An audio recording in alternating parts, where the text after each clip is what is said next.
প্রথম দাবি হয়েছে যে আমরা যে বিষয়টা লক্ষ্য করছি সারা রাজ্যের সঙ্গে আমাদের এই সাব ডিভিশন এলাকার মধ্যে স্মার্ট মিটার লাগানো হইতেছে এবং এই স্মার্ট মিটার লাগানোর ফলে গ্রাহকদের ক্ষেত্রে এমনভাবে যারা বিগত দিনে বিল দিয়ে আসছেন হঠাৎ করে যার 200 টাকা 300 টাকা বিল হঠাৎ করে দেখা গেছে 1000 1500 টাকা সেখানে বিল হচ্ছে।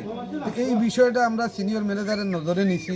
অন্ততপক্ষে আপাতত আপনার এলাকার মধ্যে এখন পর্যন্ত উনি স্বীকার করছেন যে 174 পরিবারে স্মার্ট মিটার লাগানো হয়েছে, উনি স্বীকার করেছেন।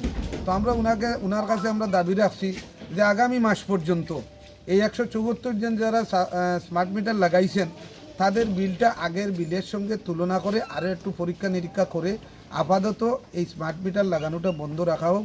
এটা অন্ততপক্ষে আরও কিছু পরীক্ষা নিরীক্ষা করে সেগুলি লাগানোর উদ্যোগ নেওয়া হোক। আপাতত সেগুলি বন্ধ রাখা। দ্বিতীয় যে দাবিটা আছে, বিদ্যুৎ বিভাগের সমস্ত এলাকায় প্রতিদিন